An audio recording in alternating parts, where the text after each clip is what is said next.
अर्जुन की प्रतिज्ञा। महाभारत अर्जुन की प्रतिज्ञा। महाभारत का भयंकर युद्ध चल रहा था। लड़ते लड़के अर्जुन रणक्षेत्र से दूर चले गए थे। अर्जुन की अनुपस्थिति में पांडवों को पराजित करने के लिए द्रोणाचार्य ने चक्रव्यूह की रचना की। अर्जुन पुत्र अभिमन्यु चक्रव्यूह भेदने के लिए उसमें घुस गया। उसने कुशलतापूर्वक चक्रव्यूह के 6 चरण भेद लिए, लेकिन 7वें चरण में उसे दुर्योधन, जयद्रथ आदि 7 महारथियों ने घेर लिया और उस पर टूट पड़े। जयद्रथ ने पीछे से निहत्थे अभिमन्यु पर जोरदार प्रहार किया।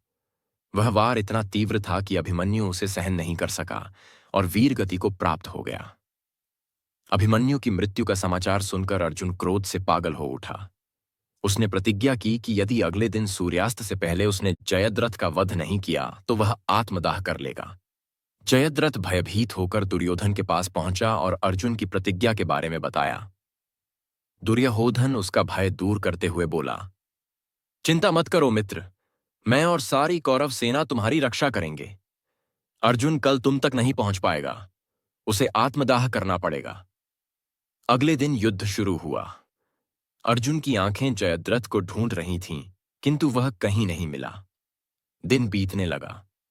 धीरे धीरे अर्जुन की निराशा बढ़ती गई। यह देख श्री कृष्ण बोले, पार्थ, समय बीत रहा है और कौरव सेना ने जयद्रथ को रक्षा कवच में घेर रखा है। अतः तुम शीघ्रता से कौरव सेना का संहार करते हुए अपने लक्ष्य की ओर बढ़ो। यह सुनकर अर्जुन का उत्साह बढ़ा और वह जोश से लड़ने लगे। लेकिन जयद्रथ तक पहुंचना मुश्किल था। संध्या होने वाली थी। तब श्री कृष्ण ने अपनी माया फैला दी। इसके फलस्वरूप सूर्य बादलों में छिप गया और संध्या का भ्रम उत्पन्न हो गया। संध्या हो गई है और अब अर्जुन को प्रतिज्ञावश आत्मदाह करना होगा।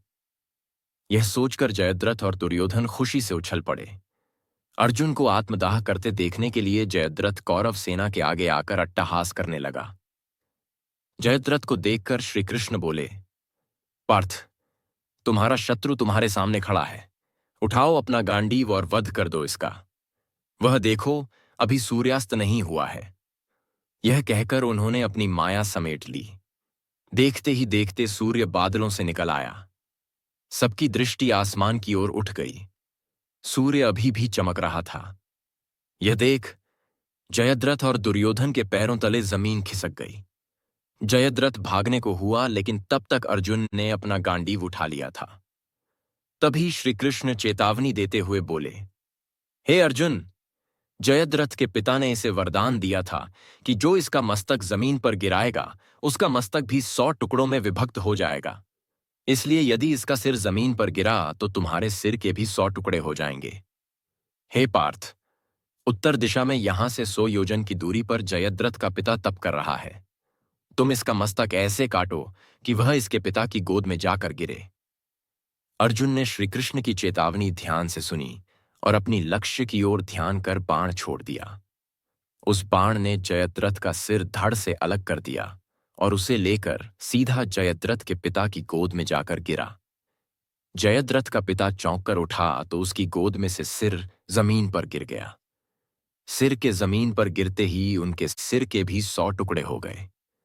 इस प्रकार अर्जुन की प्रतिज्ञा पूरी हुई।